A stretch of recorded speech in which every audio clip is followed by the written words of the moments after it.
I'm Nikki Jovicic from LookUpStrata. I'm also the Managing Director of Tower Body Corporate, and I'll be your host for today's national session. Thank you for joining us. Across Australia, there's growing momentum for strata reform. So how does meaningful change actually happen? What role do owners, committees and managers play in shaping policy, and how can your voice make a difference? Today's session is all about advocacy in strata, how it works, why it matters, and how to get involved. Chris Irons and David Glover, Joint Managing Directors of the Owners Corporation Network of Australia, or OCN, join us. As the country's leading voice for strata owners, OCN works across jurisdictions to advocate for fairer, more transparent policies and to ensure that lived experiences shape reform. Chris and David will take us behind the scenes of effective advocacy. You'll hear how they build constructive relationships with government, contribute to legislative reviews, and advocate for practical outcomes that prioritise the needs of residents. Now, most importantly, today's session is about empowering you. So if you've ever wondered how to make your voice heard, Chris and David will share practical tips for getting involved and building momentum. This session focuses on advocacy and broader legislative change rather than personal cases. We aim to provide you with tools to better understand and influence the systems that affect you. We take our transparency responsibilities seriously here at LookUpStrata, so I will mention again that in addition to owning LookUpStrata, I also own Tower Body Corporate on the Gold Coast, and StrataSolve is a long-time sponsor of LookUpStrata. Now, this is a national webinar. We'll be touching on examples from across Australia, and the information provided today is general in nature and does not constitute advice. If you're dealing with a specific issue, please seek tailored support from a professional. Let's meet today's presenters. Chris Irons is the Queensland-based board member and joint managing director of the Owners Corporation Network. Chris is a regular media commentator and has over 5 years' experience as Queensland's former Commissioner for Body Corporate and Community Management. He also operates StrataSolve, a private consultancy focusing on strata dispute resolution, and brings a strong background in policy, legislation and mediation. And David Glover is the Joint Managing Director at OCN and currently serves as the organisation's secretary. He has a background in marketing and communications and has over 15 years of hands-on experience as a strata committee member in both residential and commercial buildings. David is passionate about making complex policy issues accessible and helping owners protect their communities through education and engagement. Thanks, Nikki. Thanks everyone for making the effort to show up too. Really appreciate it. David and I would like to start by just clarifying what we mean by advocacy. And the first point is what it doesn't mean in this case. So we're not necessarily talking about taking on individual cases. OCN just is not resourced to be able to take forward individual cases. That's not what necessarily OCN is about. But what we are about, David, is that second point, aren't we? Indeed. We're about representing all owners to political and government decision makers on issues of importance to owners and to other professional organisations as well as government. I know that when we use the word advocacy, some people will think of it in a very specific kind of legal sense. We're talking here about going to government and decision makers to try and advocate for the interests of owners. We just wanted to clarify that one up front. We might as well talk about this one then. So who is OCN anyway? Well, we're a not-for-profit entity, first and foremost. We have a board. We have a combination of paid staff and some volunteers. And David, been around a little while now, haven't we? Yeah, it's a bit over 20 years. And it started out with a group of people who happened to be on committees of various strata buildings who were just talking and decided they ought to get together and pool their resources in order to address common issues. And that gradually formed into OCN, and it's continued ever since. And in the last, it's had a paid person or people for about 15 years, and in the last 5 years that's consolidated into what we have now. So there's 6 people who work for OCN on a part-time basis. I think we add up to 2 full-time equivalents, and we've got a volunteer board, and we've got a number of other volunteers who help us out with expertise. We've got lawyers and building people and quite a lot of skills. So when we talk about OCN's approach to advocacy, then it's probably worth just exploring this a little bit further.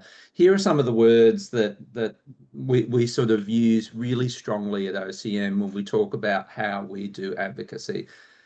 The first one is that we want to be sensible. And David and I, we should clarify this, both David and I own a lot in the strata scheme. I have, and I think, David, are you the chairperson of your scheme? Chair and secretary at the moment. As am I, the one that I own. And I also live in a completely different strata scheme as a tenant. So David and I both understand sort of like the hands-on side of thing. This first point, sensible, is a really important one because we understand totally that strata is emotive.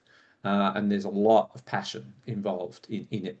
But we want our advocacy efforts to be sensible. We don't want things done on a whim. We want to be that sensible, rational voice. We'd also like our voice to be consistent. So we're all about consistent messaging, consistent advocacy, consistent approaches. And then we have this one. We're aiming to be the Australia-wide voice. So OCN is based in New South Wales, but we are expanding ourselves to be that national voice. I'm based in Brisbane. We have a board member that is based in Victoria. And we are working with individuals and groups in pretty much all states and territories and some overseas ones as well to really consolidate that presence. This one, David, is an interesting one, isn't it? We want to be data-driven, but there are some challenges with that, aren't there? Yes, getting accurate data is challenging. We are hoping to start getting data out of the Strata Hub in New South Wales. We get whatever we can, and we're starting our own research project to get data from our membership and others. We want to base things in reality. We also want to be robust. While we want to be sensible and while we want to be consistent and while there might be any number of strata reforms that we can agree with others on, where we differ, we really want to differ strongly and passionately and robustly. This one, David, about being meaningful, I think this kind of means that we want things to be practical, don't we? Well, we're always constrained by time and energy, and it's about looking for the changes that are going to make the most difference to the greatest number of people, rather than a kind of hypothetical tweaking of things. So that's one of the things we're always weighing up when we go to bat. And that flows on to the next one. We want our advocacy to be what we call resident-centric. So we want it to be about the lived experience. So I think many people who are either watching this either live or recording would know that legislation, strata legislation, says one thing, but the reality can be quite different about the legislation. That's that lived experience. And OCN wants to be able to reflect the lived experience so that those people who write legislation can understand that pragmatic imperative. And then finally, David, this one, we want to work with others. We want to play nice, don't we? Well, we do. And there are lots of organisations representing lots of interests in strata. And rather than set ourselves up in opposition to groups that represent people other than owners, we want to work with them to find the common ground. And where we do differ, it may be just a matter of perspective, but rather than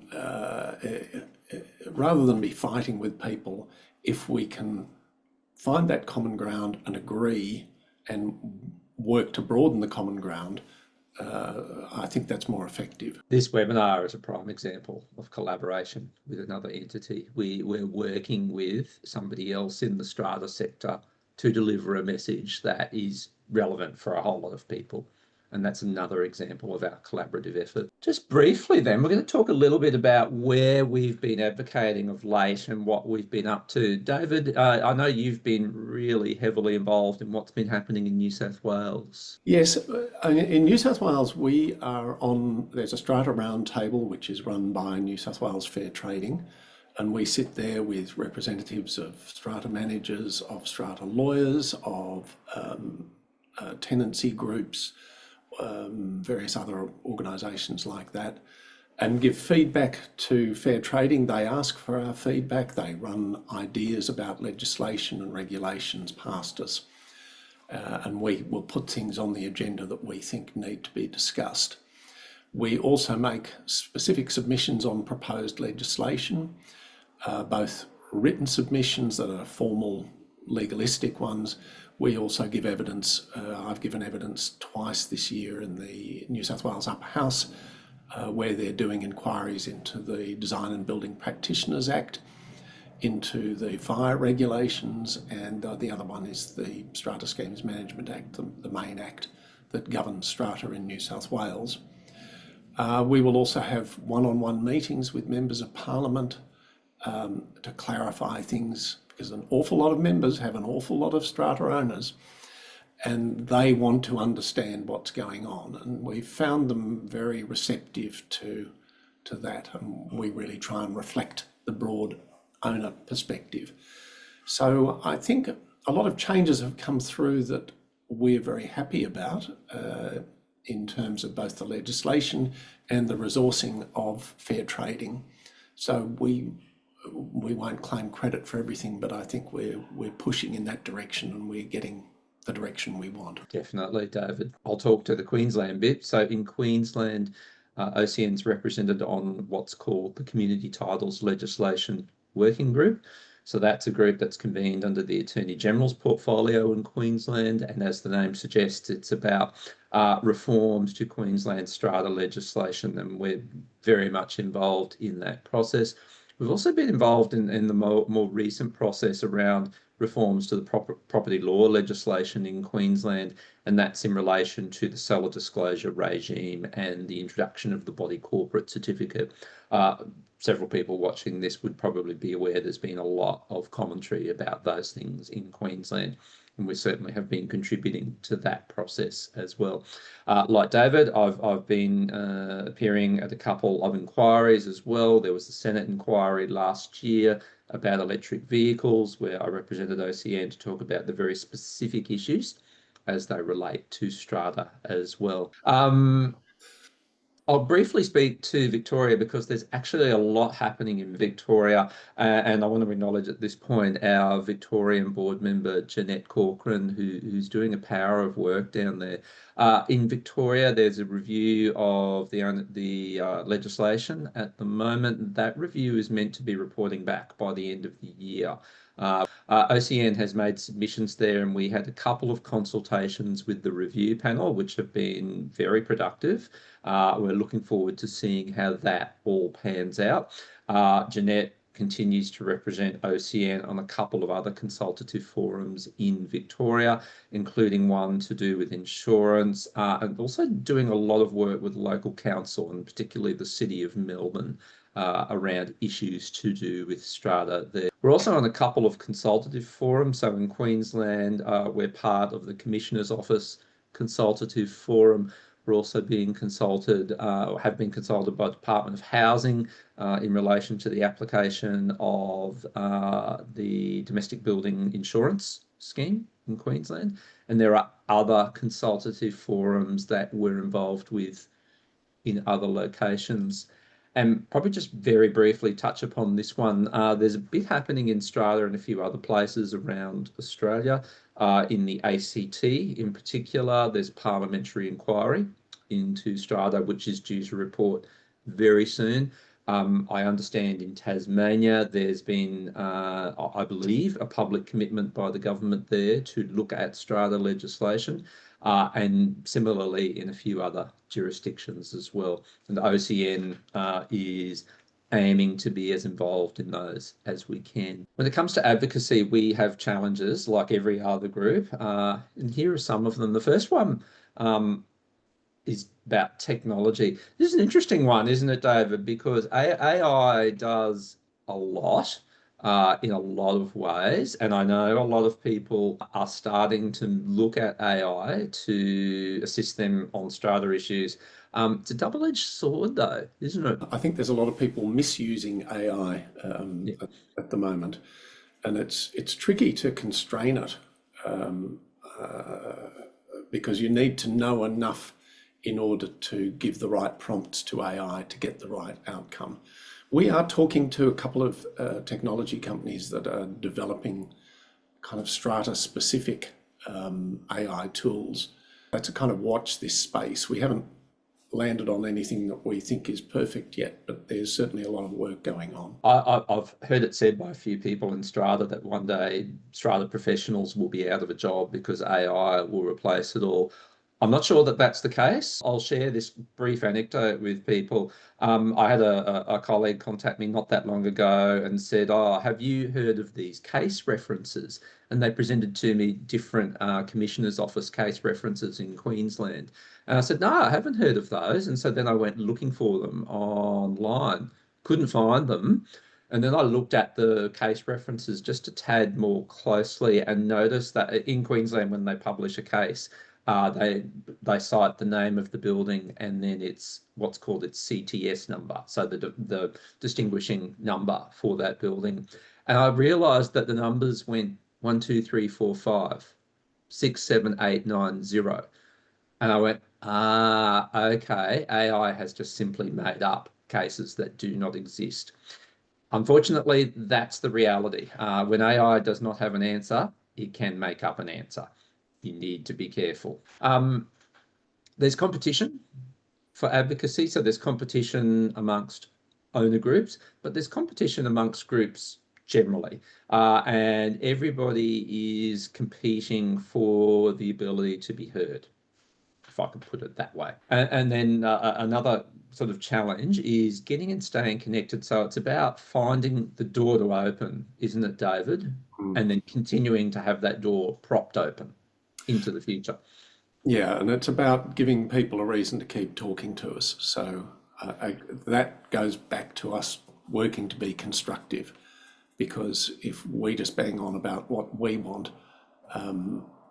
without acknowledging what other parties want, whether those parties are, say, strata managers or insurers or insurance brokers or people in government, we need to maintain relationships with all these people that are constructive. When it comes to owners then, specifically owners, there are some very specific issues that owners face when we talk about advocacy and strata. First and foremost, my view, OCN's view, it's one of the reasons why OCN exists, is because owners are always at a disadvantage in strata. And when you think about it, it exists on a fairly kind of basic level. As an owner, I'm one person. When I have an issue or I have a concern, I come up against a collective entity, whether that be the committee or whether that be the broader set of all owners that comprise the body corporate or the strata scheme or the owners corporation or the council of owners or whatever it might be called. So owners always start this process at a disadvantage. And then very closely related to that, as an owner, you will end up paying twice in that process. So what do we mean by that? In the first instance, owners contribute levies, and those levies go towards the strata's expenses. So if there is an issue involving an owner, the strata scheme, the body corporate, can draw on those funds that have been contributed by owners to either initiate an action or defend an action. But when an owner wants to exercise their rights and follow that through, the owner has to pay for that themselves. So they end up paying for themselves individually, and then they end up paying for themselves as part of a contribution to the broader strata scheme.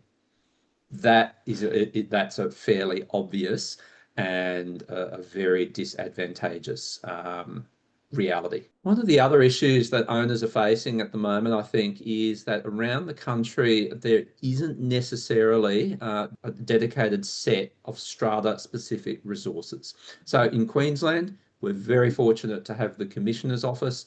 They do an awesome job, and I don't say that simply because I used to be the Commissioner. They do a spectacular job with the resources that they have. I know, David, in New South Wales, Fair Trading are looking to ramp up their dedicated strata resources, aren't they? I think they've increased their dedicated strata resources by about 40% this year.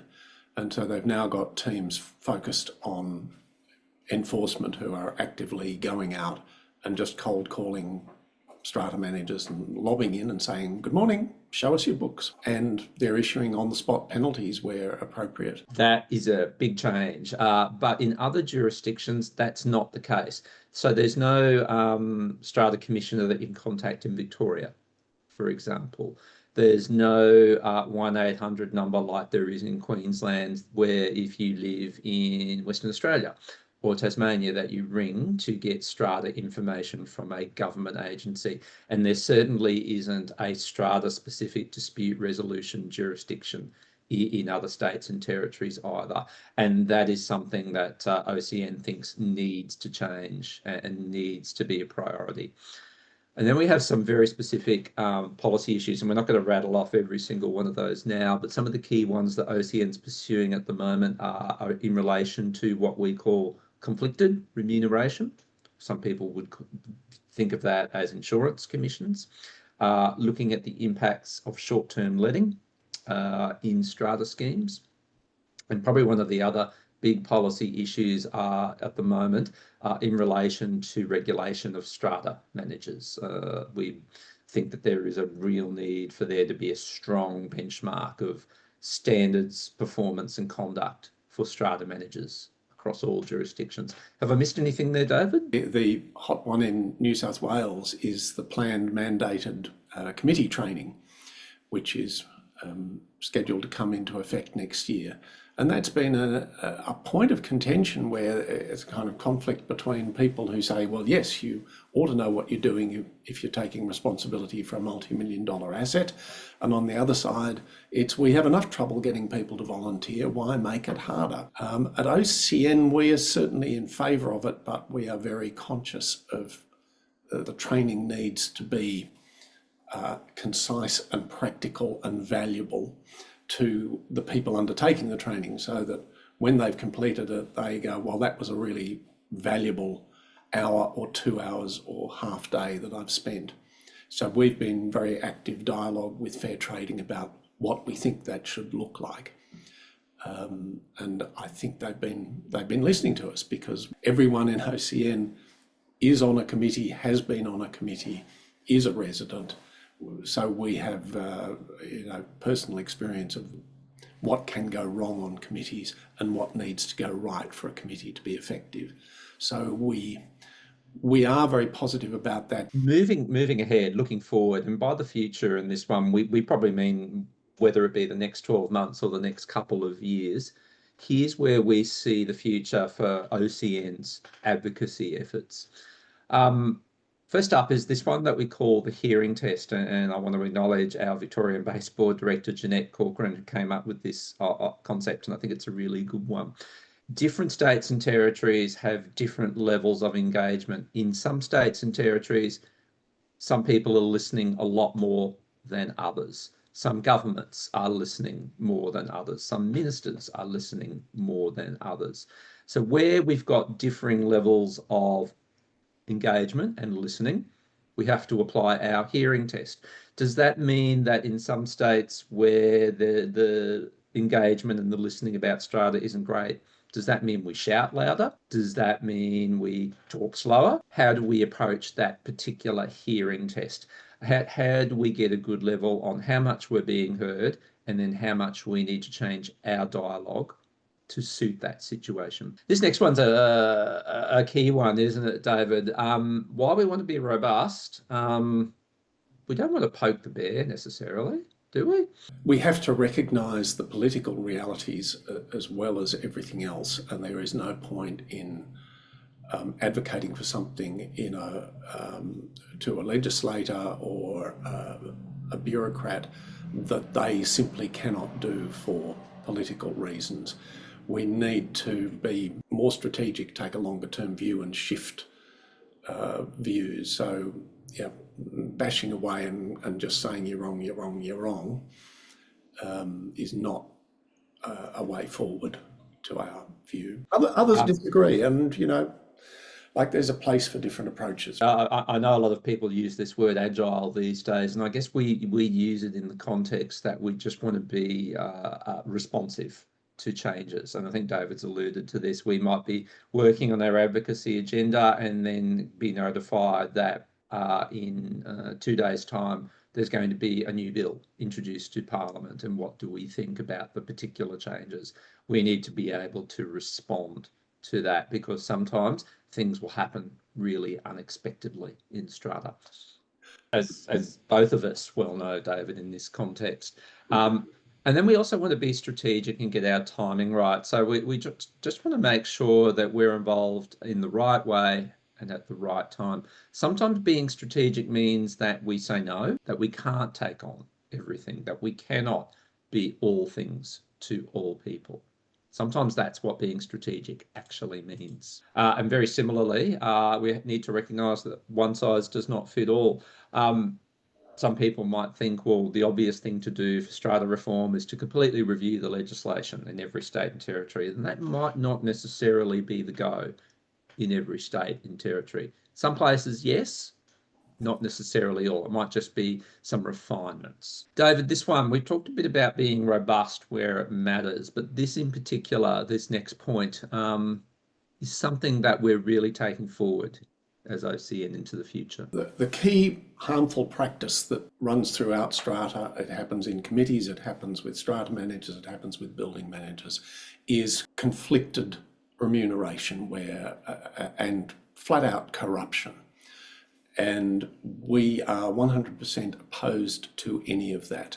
Disclosure doesn't solve it, and we will call it out every time we see it, and until it goes, we will keep doing that. I think there are ways around it as well, which we also advocate for. That's the really big screaming one that we have to keep working on. Absolutely. We want to get others involved. So this webinar is obviously an example of that. We want to try and spread the word and draw owners, committees, and service providers, for that matter too, into the idea that there is a need to advocate for owners and to align with owner interests. To put it another way, you don't need to be an owner to be interested in the interests of owners in strata. I probably put that a bit clumsily, but I think everybody can understand what I mean by that. It's foundational to the economy and to our society that if strata goes down the path of being seen as problematic and challenging and high levies and all of the things that you hear, that depresses property values. It's bad right across the country, and that goes straight into this next heading, why should I care?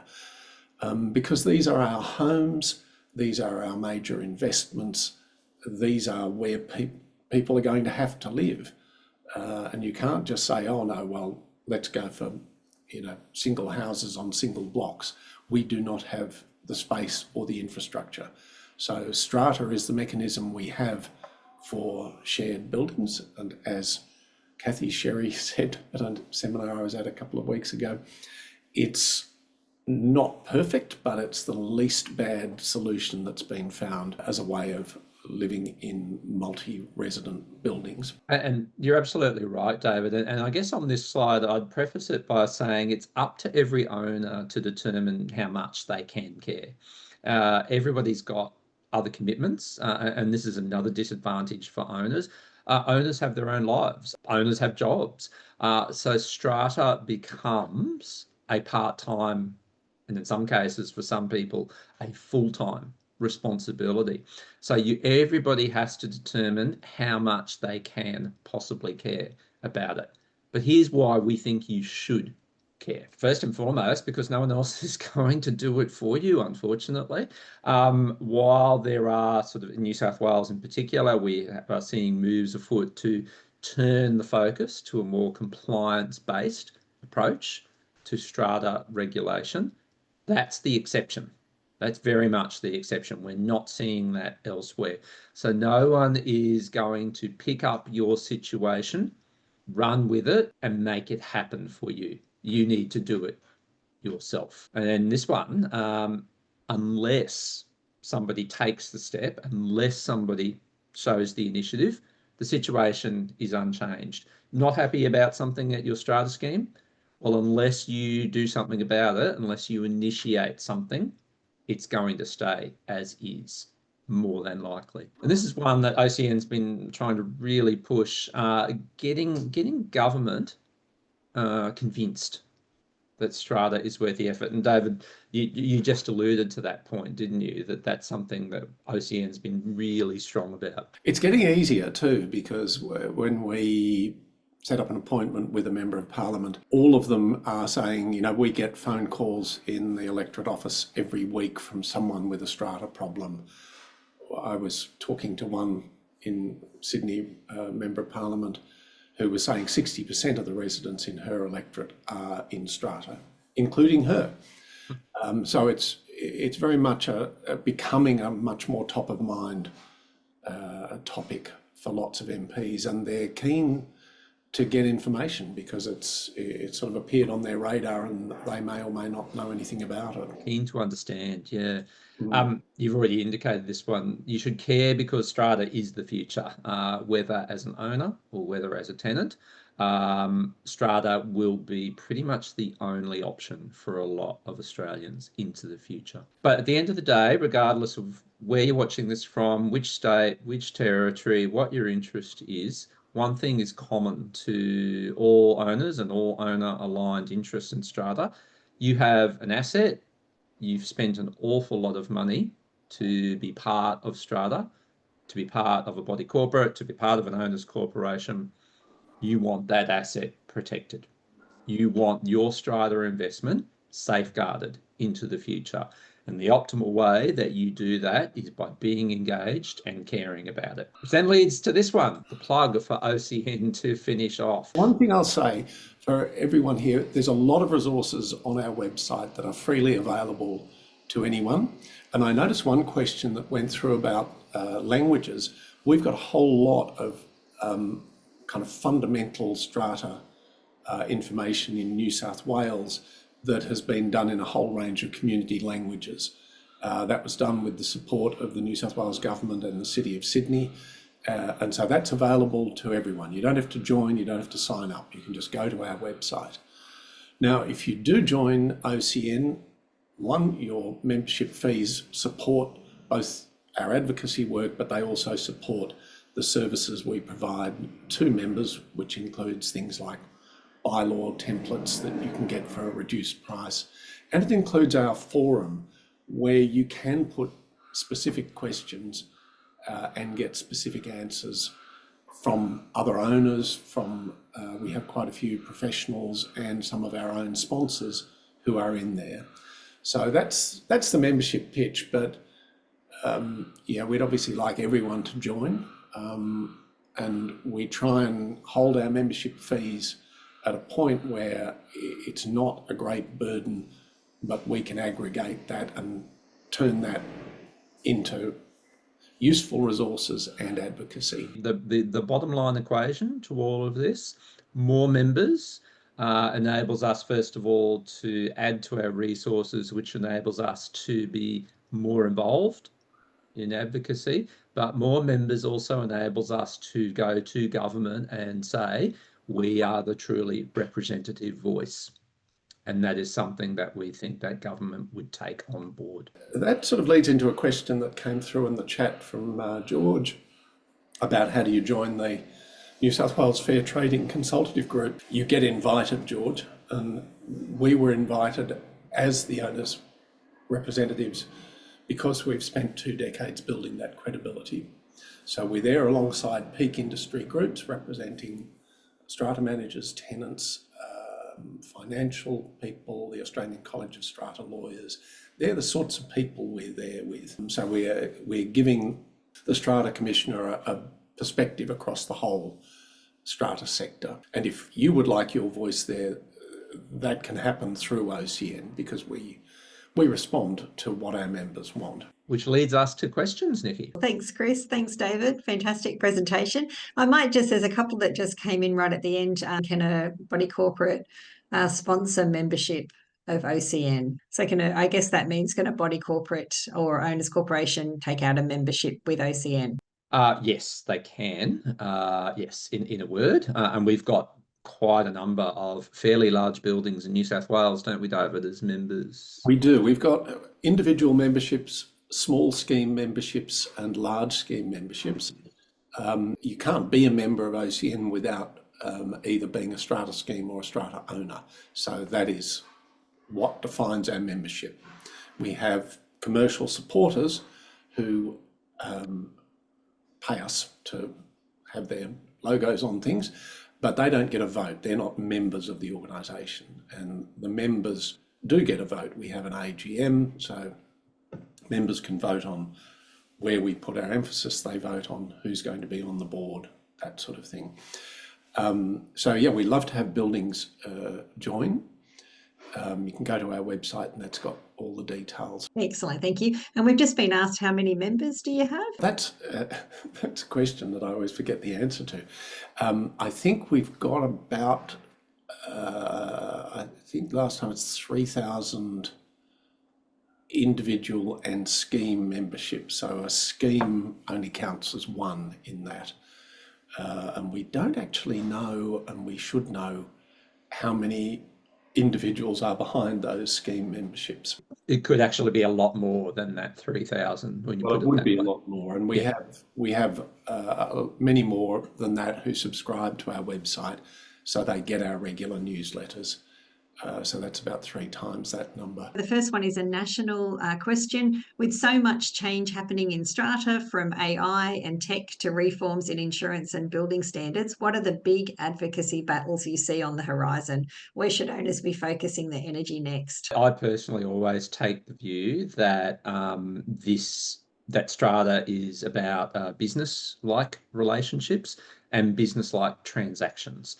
And I think, therefore, if you're an owner, whatever else that you're trying to achieve in life, you've spent maybe upwards of $1 million, perhaps a lot more in some cases, to be part of this strata scheme. I think it's always about keeping that in mind. What is it that I need to reasonably do as an owner to ensure that my investment is protected and, in an ideal world, is enhanced over a period of time? I mean, I think the consistent thing that keeps coming up is people exploiting strata owners. They keep coming up with new ways to exploit strata owners, and we keep saying the same thing, which is every dollar in the strata sector comes out of the pockets of owners. So we have to have primacy. And I think we're making headway with government because, you know, the property development lobby and those strata management lobby and various other lobbies can get a lot of attention, and they can throw a lot of money around, but that's all our money, and that's what we keep saying. Then Queensland, as an individual owner, I've had multiple experiences where my strata manager made serious administrative mistakes, like incorrect legal documents. They were only corrected because I pushed hard. There's no transparency, no apology, and no commitment to improve. What can be done to make strata managers more accountable for repeated errors? Are there any advocacy efforts underway to strengthen owner protection in these situations? Absolutely, there are. In Queensland in particular, I know that regulation of strata managers is very much on the reform agenda. OCN very strongly supports there being a robust regulation of managers. How that actually looks is still up for discussion, and there are a few different elements of that. I think at a more local level, I think the way in which, and hear this story all the time about owners or committees not being pleased with a strata manager. Well and good. I think it always begins with having a very clear understanding about what your strata manager is there to do. Your strata manager does not wave a magic wand and just create harmony out of nothing. They don't make people like each other.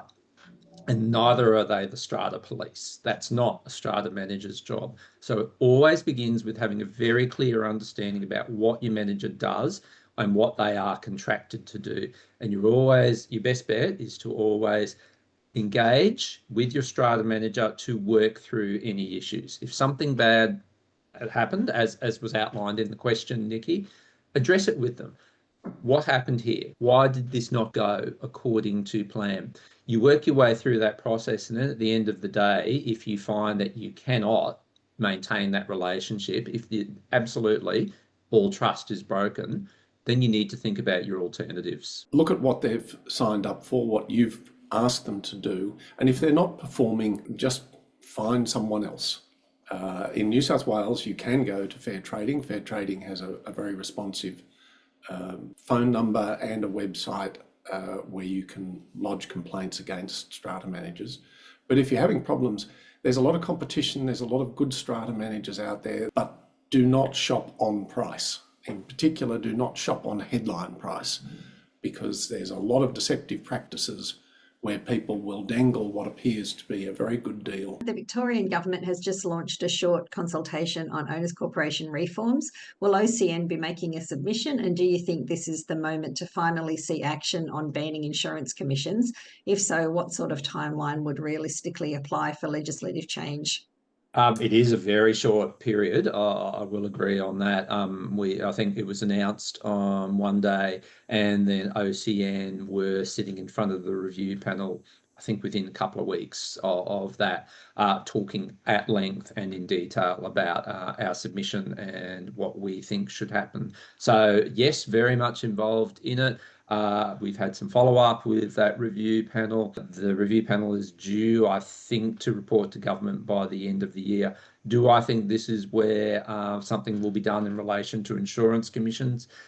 It's almost impossible to say. Governments always keep their cards very close to their chest on this kind of thing, but certainly, and this picks up on points David has made during this presentation, it's something that OCN has made strong submissions about. So you always hope for the best out of these consultative processes.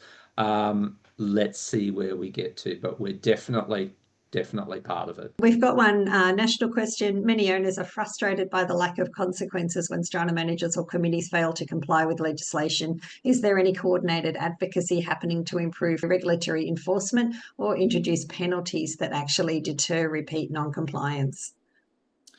Look, certainly in New South Wales, I think that is changing. The Strata Commissioner, Angus Aberdeen, who spoke at our event last week, he's got resources, he's got people, he is working very actively to change that, and we are cheering him on and feeding him leads. So our hope is that as people do get prosecuted and they do find there are penalties, that the incentive to break the rules is going to fade away. The business model of the crooks is going to be broken. And that's very much our position, that we want to make those dishonest businesses non-viable, because that clears the way for the good, honest operators. And that's been the challenge. I think this question about consequence for action is a really crucial issue in a lot of different aspects of strata over the next kind of 12 to 24 months. So often in both my private work and with OCN, I see instances where someone has done something and we all can recognise that it should not have been done, or it should at least have been done a bit differently, but the consequence for it either isn't there at all, or it's an incredibly weak consequence. The only way behaviours change is if the consequence is strong enough to deter people from doing the same thing again. So penalties are one thing. Strong compliance regime is another. And I'll just pick up what David said when the New South Wales Strata Commissioner spoke at OCN's event conference last week. He spoke very strongly, I thought, about how that process is going to go in New South Wales. And as a former Strata Commissioner myself, I was both surprised and impressed by it.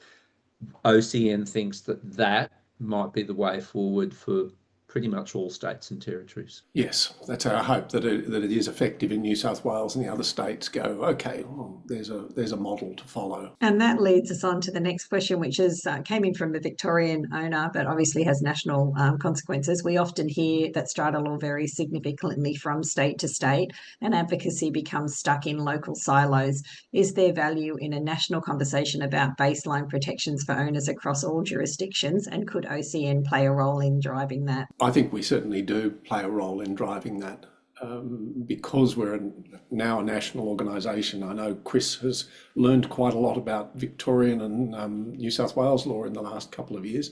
I've certainly learned a lot about how things are different in Queensland and Victoria and the ACT. So I think we take examples to each state government because we are looking at what's happening around the country. I absolutely agree in all of that. I mean, just on a really practical level, if you live in one state and then work or family commitments mean that you move interstate and you're used to doing things in a particular way in your apartment complex, you move to another state and it's all different. And I have seen numerous instances of that over the years where conflicts arise because an owner or a committee or both are used to doing things one way and in another state and territory, and then somebody moves, they come to the new state and it's all different, and that prompts disharmony and dispute. So on that basis alone, I think there's a really strong kind of mandate to look at consistent national approaches. Coming up to the end of the session, this is probably a really good one to leave things on. So the question is, New South Wales, I'm interested in joining advocacy efforts, but I don't know where to start. How can owners meaningfully get involved without needing legal or political knowledge? Number one would be join OCN, but do go to our website. The other one, though, is engage with your local member of parliament, wherever you happen to be. Get things on their agenda, because it is the state parliaments that control the law. So I would engage with them. Local councils can be helpful as well, but really the state governments are the ones who influence things. So I think you can support our efforts. There are also community groups that we often speak to, where groups of strata owners in an area collaborate. In some cases to negotiate. We've got one group of OCN members who are in an area where there are several hundred strata schemes, and they have collaborated on things like insurance, strata management, lift maintenance, and been able to really make a difference to a whole group of buildings. For me, advocacy always begins by being informed. So you want to be involved and you don't know where to start. The first thing that you need to do is you inform yourself. So start to get informed. There are so many places where you can get information, education and resources these days. The OCN website has a wealth of that kind of thing. The various regulators have some information. Queensland's Commissioner's Office has an extraordinary array of resources. LookUpStrata has an extraordinary array of resources. So get yourself informed to a basic level, first and foremost. There's not much point in trying to advocate for change if you don't understand the current state of play. So you need to know how things are now in order to know how you want to change them and to move them. If you don't have the right understanding of strata as it currently exists, you're not in a position to say how you want it to be in future. So you start there and then you take up the efforts after that. It's kind of almost as though you need to identify what you don't know and then pursue on that basis. And just on that point, Chris, there's a comment that's just come into chat to say there are numerous online forums and Facebook groups where owners and tenants can share their experiences. Can you just maybe speak on where you find information and what your thoughts are around that? The nature of strata is such that people find it confusing and challenging and sometimes distressing. I understand all of that. I also know from experience that when somebody doesn't understand something, they usually do one of two things. They either put their hand up and they say, I don't understand this, please tell me more. Or option two, the far worse option, they bluff their way through and they assume. they know. If you're assuming things about strata and you're bluffing your way through strata, you're making a big mistake, I think, and you're going to end up costing yourself a lot of money. So by all means, ask other people, make comments on social media, but always take it with a grain of salt, and always ask yourself, is the person who's giving me some information, what are their qualifications to do it? How are they delivering that information? How is that group delivering you information? I'm not here to criticise other organisations. Simply ask yourself the question, is the response I'm getting from an informed source? Yeah. David? I'd absolutely agree. And it's an unfortunate thing with social media that people want to be helpful and they want to respond to things. So they give answers that are, in some cases, just dead wrong for a variety of reasons. So I would be pushing people towards trusted resources like LookUpStrata, like OCN. We do get people putting incorrect information in our forum, but because we keep an eye on it, we will correct it and we will raise it with those individuals and say, sorry, there was a GST issue a couple of weeks ago where someone didn't have all the nuances right. So we keep an eye on those things. I know that Nikki does the same with LookUpStrata. There are other resources, but yeah, the straight social media, I find there's a lot of I think unreliable information or kind of biased information. So I think by all means use them, but yeah, always check what you're being told, in particular because of these state to state differences which can throw things out. Definitely. And there's a couple of other resources have been mentioned. Amanda Farmer's Your Strata Property, that would say that's excellent information as well. And also Flat Chat, who's been around for ages. So yeah, definitely. If you haven't checked those sites out, have a look. Definitely great information there as well.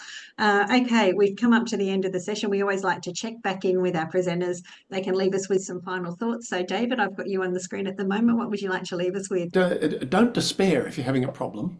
There is help out there, and I think there is a general positive movement. So stay positive. Great message. Okay, and Chris? Yeah, I'll pick up on that one. There is, in my experience, and I've been doing strata now a very long time, there is a solution, and a positive solution for every strata issue out there. There is, because I've seen it happen. So as per David's comment, you've got to have some belief and some confidence, but you do need to actually take the step. That first step is always the hardest one, always, but you've got to take it.